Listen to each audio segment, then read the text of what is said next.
My name is Lisa Gale. I am the Executive Director of the Barbados Accreditation Council. Main functions of the Council are to register and accredit tertiary education institutions, namely post-secondary institutions. We also have to establish a credit system. We also accredit institutions and programs. We facilitate the free movement of labor through the issuing and the verifying of skilled national certificates. We're responsible for educating the public about those institutions that are accredited. Those are basically the main functions. And you mentioned the CARICOM Skilled Nationals Certificate. And so what is the CARICOM Skilled Nationals Certificate and why is it important to have one? The CARICOM Skills Certificate has another name, which is the official name, which is the Certificate of Recognition of CARICOM Skills Qualification. And what that is really a certificate for you to show when you travel throughout the region that you have a particular set of skills. And because of the 12 categories that would have been appointed by the CARICOM heads of government, they have agreed that persons who are graduates, nurses, just a few examples they can give you, a teacher or artist or artisan, musicians, those persons, they travel throughout the region freely. They're allowed to travel by issuing that same certificate to the various immigration officials so that that person can go and come a little more freely and work as well, as opposed to getting a work permit. So that really facilitates free movement of labor throughout the region. The key criteria first, of course, you have to be a national of a CARICOM country. You must have a passport, a valid passport. You must fit one of the 12 categories. Those 12 categories over the years would have been increased. Initially it was 5, then it moved to 8, and then we've increased them quite recently. And those categories, so long as you meet those categories, you also have to submit the professional reference. If you're a nurse, if you're a teacher, you submit your qualifications. If you're a graduate or an associate degree holder, you have to submit the qualifications, of course, verified qualifications to the Barbados Accreditation Council, 2 passport-sized photos, as well as, I think that is it, depending on the category you are. If you are a security guard, one of the newest categories, you of course have to submit your license. If you are a nurse, you have to submit something from the Registered Nursing Association in your respective country. If you are falling in the category of a domestic worker, then you have to submit references from persons whom you would have worked with over the last period of the last 5 years. So depending on the category, if you're an artisan, you have to submit a demonstration of your skills, usually through a CARICOM vocational qualification or a national vocational qualification.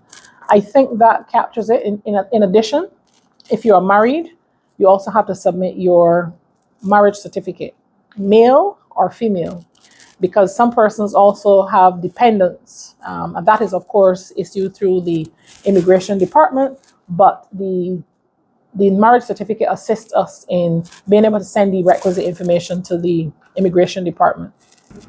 And how long does the process usually take? It usually takes a minimum of 7 days, providing that you have given us all of the requisite information falling within your category. A minimum of 5 days will be the time period that we meet the standard. When we're talking time period, we're talking about working days. 7 working days, yes. So our role in terms of the validation aspect that role has to do with the actual qualification. We have to verify that you are both the holder of the qualification as well as the institution. We have to verify with them that that qualification has been issued. We call it our quality assurance process. And in so doing, we would write the requisite school, or sometimes we refer to the books. You know, the University of the West Indies would have issued 1 year a book with all of the graduates for 2003, whichever year it is, and we can refer to that. That is validating your name. And then we also can verify that you are a holder of a qualification within that particular year. Or we write the school, as has been said before, and they confirm that you have been issued a degree in urology as well as the year in which you would have completed. That's part of the validation process. For a housekeeper or hairdresser, that may be a different process. A different process, definitely, because you wouldn't have a qualification for those particular categories, but you have to submit references from persons whom you have received who you would have been working with, and they can have to vouch for your skill in that context. For hairdressers, we ask you to be assessed or to show that, to demonstrate that you have those skills through assessments with either the SJPI, and then after that, you then present that assessment to the Barbados Accreditation Council. Have there been a lot of challenges or obstacles faced by persons seeking to obtain the CARICOM Skilled National Certificate?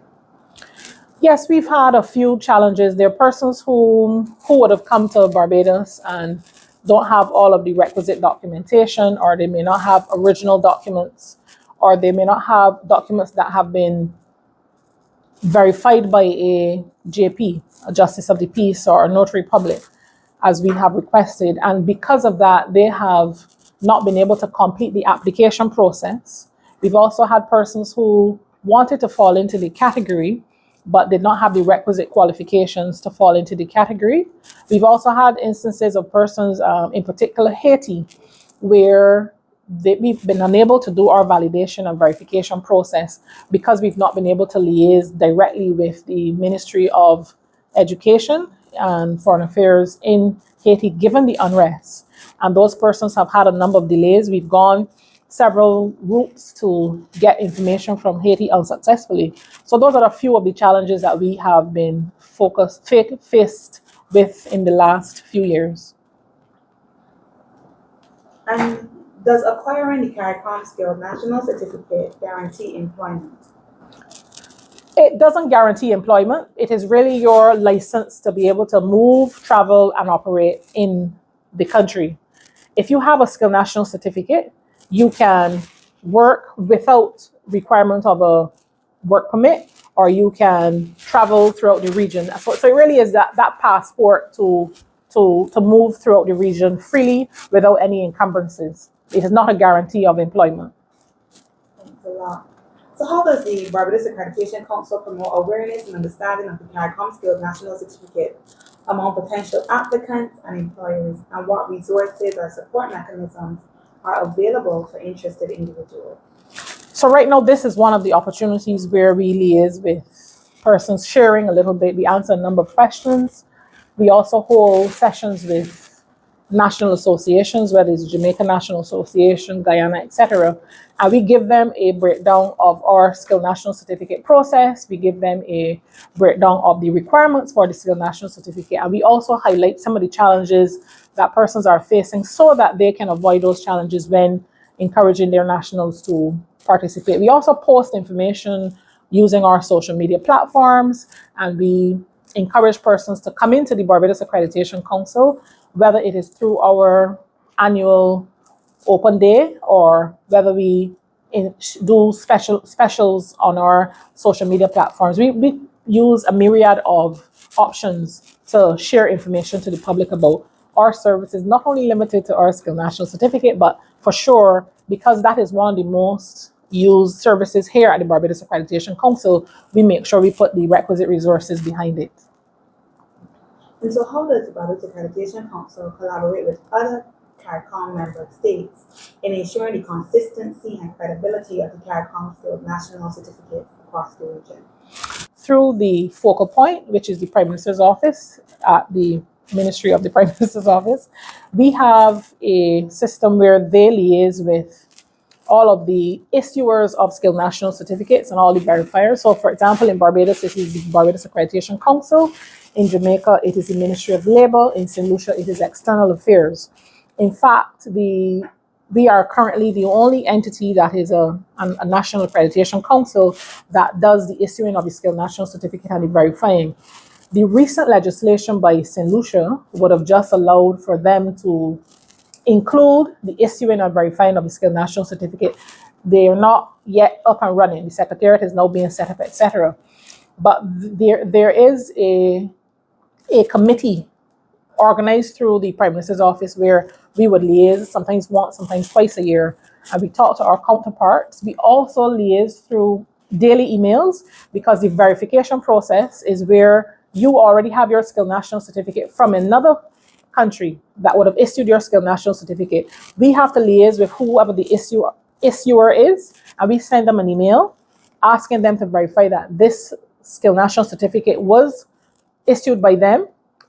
Sooner or later, we will have something called the CAPS, which is the Caribbean Application Process System, the CARICOM Application Process System, where we can just go in, use the data that is available, and we wouldn't have to be sending that email to request information on the verification of a Skilled National Certificate. So there's liaising amongst the issuers of the Skilled National Certificates and the verifiers of the Skilled National Certificates on a daily basis. There's a free movement committee, which is similar to what I'm speaking of, that is organized by the Prime Minister's office. But that doesn't meet as often at this point. But that is the formally established entity that all of the issuers of the Skilled National Certificates will liaise, and that is once or twice a year. And we know that movement of people across CARICOM is essential for the regional integration. Can you provide any examples of the certificate's impact on regional integration? So over the years, I think the council was established in 2004 through an act of parliament, but operations really started in 2006 after the board was formed and the first executive director would have been appointed. And between that time, 2006, it was previously being done by the Ministry of Education. But from 2006 to 2023, we have issued in excess of 3,000 Skilled National Certificates for persons to come here and work, as well as persons to integrate across the CARICOM region. The impact we can best say would be within the realm of economic development. Persons who came in through various conglomerates, that is from Trinidad, Jamaica.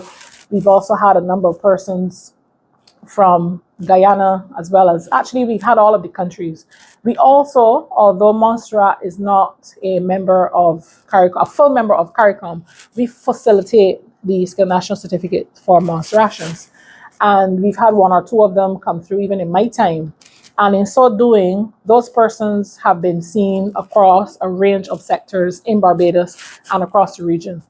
So I can say that they have used the Skilled National Certificate for movement in various sectors across the economic spheres. And well, today we're talking about the Barbados Accreditation Council's role in relation to the CARICOM Skilled National Certificates. That is not the only role. And so how does the BAC stay aligned with global trends in terms of recognition of qualifications? Excellent. Now that is the meat of the matter of the BAC, in the sense that we are an external quality assurance agency with responsibility, of course, for quality assurance within the post-secondary, or some people refer to it as the tertiary education sector, education and training, because there are agencies that are not education entities, they're merely training institutions. And how we stay abreast, we are members of several organizations, whether it is the INCAHE, CHIA, whether it's CANCE, and those are all acronyms. I need to spell them out. The INCAHE is the International Organization for Higher Education and Accreditation. The CHIA will be the Conference for Higher Education Association. And then we are members of IQG, which is a Caribbean International Quality Group. And then we are members of ACTI, which is the Association of Caribbean Tertiary Institutions. So because we are part of these institutions, we attend regularly their annual conferences, their forums. There are several seminars that they put out, so as continually educating our technical committee, and as well as our technical group, which is our quality assurance officers, our manager technical services. They constantly liaise with international information and regional information and garner that information to build out their competencies so that we can then add value to the Barbados tertiary education. We also, as part of our work within the registration and accreditation, we have external verifiers who come in and they review the organizations that we accredit and register. And in so doing, that is a training experience for our team members, because they get to see how the rigor is infused as a part of building out the quality assurance of those agencies and those bodies. So thank you so much for answering the questions so far, and it's truly been an insightful discussion. And so my last question is, what advice or guidance would you provide to individuals who are considering applying for the CARICOM Skilled National Certificate, and what are the key factors to consider and steps to follow during the application process? I think that any working Caribbean national should have a Skilled National Certificate. Even if you don't need it now, just that we need a passport, I think that you should apply for the Skilled National Certificate. It doesn't hurt. It can't hurt for you to get it, so that as recent as only on Friday, we were facilitating a chef who was invited to another CARICOM country on short notice. He was only going for 1 month. And we were trying to get his stuff sorted out in a short space. So he was able to get everything sorted because we would have spoken to him on the late Thursday evening, and he was able to get to JP and get everything sorted out so that he can then travel. He couldn't get the Skilled National Certificate issued in the same day, of course, because as I said, it's a minimum of 7 days, but at least he started the process. And he did say he's going to be traveling there again in the not too distant future. So he'll come back and he will finalize the process. So I think when persons think of the Skilled National Certificate, they should add it to like a visa in the passport. It is not a visa, but it is something that assists you with your free flow of movement, your free ability to travel throughout the region, because you have the Skilled National Certificate, and you will be avoiding any encumbrances. I would encourage persons to do it. The heads have envisaged it way back in 2004. And quite recently, I don't know if you remember the heads of government who just celebrated CARICOM just celebrated 50 years. And they mentioned that they plan to expand this free movement to the point where we will reduce the need for skilled national certificates. I don't think that was the term that they used, but they were looking at full free movement. And full free movement then means that persons will be able to travel freely without any form of encumbrance, whether you have skills or not. So I would encourage persons to get it if they can take advantage of it now. So thank you. It has been a pleasure. I really am pleased to see that the Barbados Workers Union is looking at how their members can capitalize on the use of the Skilled National Certificate, better known as the recognition of CARICOM skills qualification.